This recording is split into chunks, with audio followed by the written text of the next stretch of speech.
When the communists took over a country, one of the first things that they did was to confiscate all the privately held weapons. But even more insidious than the theft of the people's weapons was the theft of their history. Official communist historians rewrote history to fit the current party line. In many countries, revered national heroes were excised from the history books, or their real deeds were distorted to fit communist ideology, and communist killers and criminals were converted into official saints. Holidays were declared in honor of the beasts who murdered countless nations. Did you know that much the same process has occurred right here in America?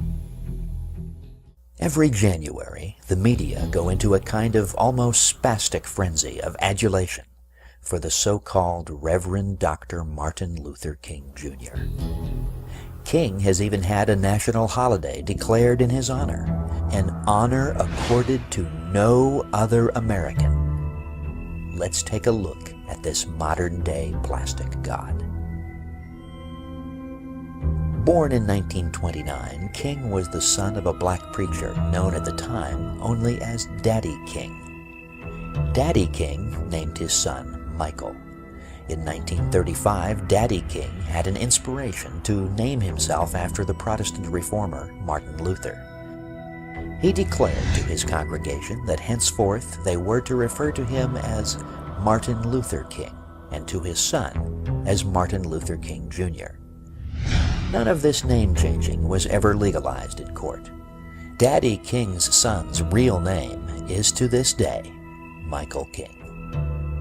The first public sermon that King ever gave in 1947 at the Ebenezer Baptist Church was plagiarized from a homily by Protestant clergyman Harry Emerson Fosdick entitled "Life is What You Make It," according to the testimony of King's best friend of that time, Reverend Larry H. Williams.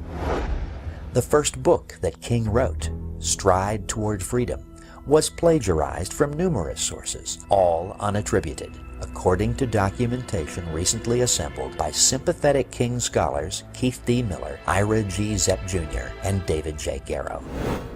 And no less an authoritative source than the 4 senior editors of the Papers of Martin Luther King Jr., an official publication of the Martin Luther King Center for Nonviolent Social Change, Incorporated, whose staff included King's widow Coretta, stated of King's writings at both Boston University and Crozer Theological Seminary, quote, "Judged retroactively by the standards of academic scholarship, his writings are tragically flawed by numerous instances of plagiarism. Appropriated passages are particularly evident in his writings in his major field of graduate study, systematic theology," close quote. King's essay, The Place of Reason and Experience in Finding God, written at Crozer, pirated passages from the work of theologian Edgar S. Brightman, author of The Finding of God. Another of King's theses, Contemporary Continental Theology, written shortly after he entered Boston University, was largely stolen from a book by Walter Marshall Horton.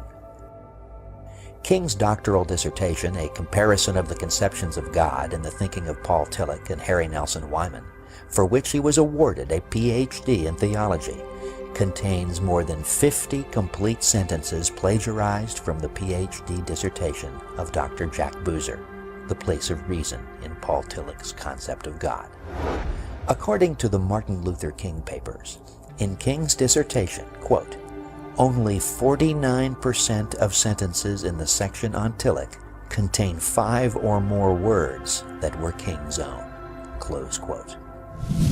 In the Journal of American History, June 1991, page 87, David J. Garrow, a leftist academic who is sympathetic to King, says that King's wife, Coretta Scott King, who also served as his secretary, was an accomplice in his repeated cheating. Reading Garrow's article, one is led to the inescapable conclusion that King cheated because he had chosen for himself a political role in which a PhD would be useful, and lacking the intellectual ability to obtain the title fairly, went after it by any means necessary. Why then, one might ask, did the professors at Crozer Theological Seminary and Boston University grant him passing grades and a PhD? Garrow states on page 89, quote, "King's academic compositions, especially at Boston University, were almost without exception little more than summary descriptions and comparisons of others' writings. Nonetheless, the papers almost always received desirable letter grades, strongly suggesting that King's professors did not expect more." Close quote. The editors of the Martin Luther King Jr. papers state that, quote, "The failure of King's teachers to notice his pattern of textual appropriation is somewhat remarkable," close quote. But researcher Michael Hoffman tells us, quote, "Actually, the malfeasance of the professors is not at all remarkable. King was politically correct. He was black, and he had ambitions. The leftist professors were happy to award a doctorate to such a candidate, no matter how much fraud was involved. Nor is it any wonder that it has taken 40 years for the truth about King's record of nearly constant intellectual piracy to be made public." Close quote. Supposed scholars who in reality shared King's vision of a racially mixed and Marxist America purposely covered up his cheating for decades. The cover-up still continues. From the New York Times of October 11, 1991, page 15, we learn that on October 10th of that year, a committee of researchers at Boston University admitted that, quote, "There is no question but that Dr. King plagiarized in the dissertation. However, despite its finding, the committee said that, quote, no thought should be given to the revocation of Dr. King's doctoral degree, an action the panel said would serve no purpose," close quote. No purpose indeed. Justice demands that in light of his willful fraud as a student, the titles Reverend and Doctor should be removed from King's name. Well, friends, he is not a legitimate reverend, he is not a bona fide PhD, and his name isn't really Martin Luther King Jr. What's left? Just a sexual degenerate, an America-hating communist, and a criminal betrayer of even the interests of his own people. On Labor Day 1957, a special meeting was attended by Martin Luther King and 4 others at a strange institution called the Highlander Folk School in Monteagle, Tennessee. The Highlander Folk School was a communist front, having been founded by Miles Horton, Communist Party organizer for Tennessee, and Don West, organizer for North Carolina. The leaders of this meeting with King were the aforementioned Horton and West, along with Abner Berry and James Dombrowski, all open and acknowledged members of the Communist Party USA. The agenda of the meeting was a plan to tour the southern states to initiate demonstrations and riots. From 1955 to 1960, Martin Luther King's associate, advisor, and personal secretary was one Bayard Rustin. In 1936, Rustin joined the Young Communist League at New York City College.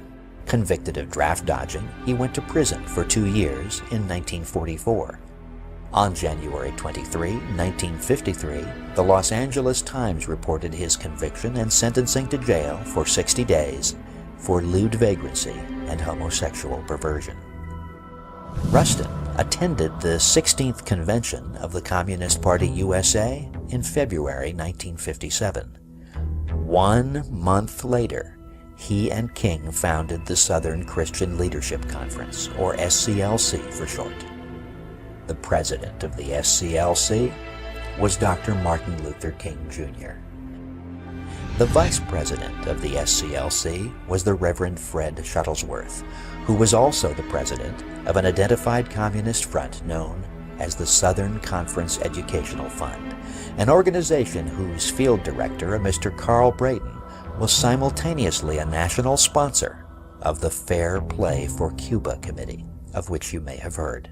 The program director of the SCLC was the Reverend Andrew Young, in more recent years, Jimmy Carter's ambassador to the UN and mayor of Atlanta. Young, by the way, was trained at the Highlander Folk School, previously mentioned. Soon after returning from a trip to Moscow in 1958, Rustin organized the first of King's famous marches on Washington. The official organ of the Communist Party, the Worker, openly declared the march to be a communist project. Although he left King's employ as secretary in 1961, Rustin was called upon by King to be second in command of the much larger March on Washington, which took place on August 28, 1964. Bayard Rustin's replacement in 1961 as secretary and advisor to King was Jack Odell, also known as Hunter Pitts Odell. According to official records, in 1962, Jack Odell was a member of the National Committee of the Communist Party USA. He had been listed as a Communist Party member as early as 1956. Odell was also given the job of acting executive director for SCLC activities for the entire Southeast, according to the St. Louis Globe-Democrat of October 26, 1962. At that time, there were still some patriots in the press corps, and word of Odell's party membership became known. What did King do? Shortly after the negative news reports, King fired Odell with much fanfare. And he then, without the fanfare, immediately hired him again as director of the New York office of the SCLC, as confirmed by the Richmond News Leader of September 27, 1963. Also in 1963, a black man from Monroe, North Carolina, named Robert Williams, made a trip to Beijing, China.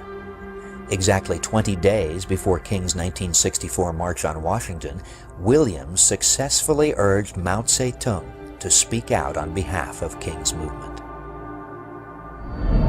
Mr. Williams was also around this time maintaining his primary residence in Cuba, from which he made regular broadcasts to the southern United States 3 times a week from high-power AM transmitters in Havana under the title Radio Free Dixie. In these broadcasts, he urged violent attacks by blacks against white Americans. During this period, Williams wrote a book entitled Negroes with Guns. The writer of the foreword for this book? None other than Martin Luther King, Jr. It is also interesting to note that the editors and publishers of this book were to a man all supporters of the infamous Fair Play for Cuba Committee. According to King's biographer and sympathizer, David J. Garrow, quote, King privately described himself as a Marxist, close quote. In his 1981 book, The FBI and Martin Luther King, Jr., Garrow quotes King as saying in SCLC staff meetings, quote, "We have moved into a new era, which must be an era of revolution. The whole structure of American life must be changed. We are engaged in the class struggle." Close quote. Jewish communist Stanley Levison can best be described as King's behind-the-scenes handler. Levison, who had for years been in charge of the secret funneling of Soviet funds to the Communist Party USA, was King's mentor and was actually the brains behind many of King's more successful ploys. It was Levison who edited King's book, Stride Toward Freedom. It was Levison who arranged for a publisher. Levison even prepared King's income tax returns. It was Levison who really controlled the fundraising and agitation activities of the SCLC. Levison wrote many of King's speeches. King described Levison as one of his, quote, closest friends. The Federal Bureau of Investigation had for many years been aware of Stanley Levison's communist activities. It was Levison's close association with King that brought about the initial FBI interest in King. Lest you be tempted to believe the controlled media's lie about racists in the FBI being out to get King. You should be aware that the man most responsible for the FBI's probe of King was Assistant Director William C. Sullivan. Sullivan describes himself as a liberal and says that initially, quote, "I was 100% for King because I saw him as an effective and badly needed leader for black people in their desire for civil rights," close quote. The probe of King not only confirmed their suspicions about King's communist beliefs and associations, but it also revealed King to be a despicable hypocrite, an immoral degenerate, and a worthless charlatan. According to Assistant Director Sullivan, who had direct access to the surveillance files on King, which are denied the American people, King had embezzled or misapplied substantial amounts of money contributed to the civil rights movement. King used SCLC funds to pay for liquor and numerous prostitutes, both black and white, who were brought to his hotel rooms, often 2 at a time, for drunken sex parties, which sometimes lasted for several days. These types of activities were the norm for King's speaking and organizing tours. In fact, an outfit called the National Civil Rights Museum in Memphis, Tennessee, which is putting on display the 2 bedrooms from the Lorraine Motel where King stayed the night before he was shot, has declined to depict in any way the occupants of those rooms. That, according to exhibit designer Gerard Eisterhold, would be, quote, "close to blasphemy." The reason? Dr. Martin Luther King Jr. spent his last night on Earth having sexual intercourse with 2 women at the motel and physically beating and abusing a 3rd. Sullivan also stated that King had alienated the affections of numerous married women. According to Sullivan, who in 30 years with the Bureau had seen everything there was to be seen of the seamy side of life, King was one of only 7 people he had ever encountered who was such a total degenerate. Noting the violence that almost invariably attended King's supposedly non-violent marches, Sullivan's probe revealed a very different King from the carefully crafted public image. King welcomed members of many different black groups as members of his SCLC, many of them advocates and practitioners of violence. King's only admonition on the subject was that they should embrace, quote, "tactical nonviolence," close quote. Sullivan also relates an incident in which King met in a financial conference with Communist Party representatives, not knowing that one of the participants was an infiltrator actually working for the FBI. J. Edgar Hoover personally saw to it that documented information on King's communist connections was provided to the President and to Congress, and conclusive information from FBI files was also provided to major newspapers and newswire services. But were the American people informed of King's real nature? No, for even in the 1960s, the fix was in. The controlled media and the bought politicians were bound and determined to push their racial mixing program on America. King was their man, and nothing was going to get in their way. With a few minor exceptions, these facts have been kept from the American people.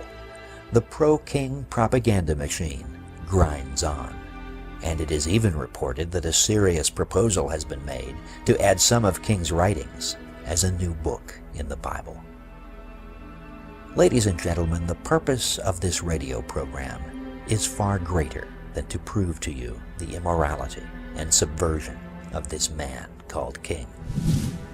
I want you to start to think for yourselves. I want you to consider this. What are the forces and motivation behind the controlled media's active promotion of King? What does it tell you about our politicians when you see them almost without exception falling all over themselves to honor King as a national hero? What does it tell you about our society when any public criticism of this moral leper and communist functionary is considered grounds for dismissal? What does it tell you about the controlled media when you see how they have successfully suppressed the truth and held out a picture of King that can only be described as a colossal lie? You need to think, my fellow Americans. You desperately need to wake up.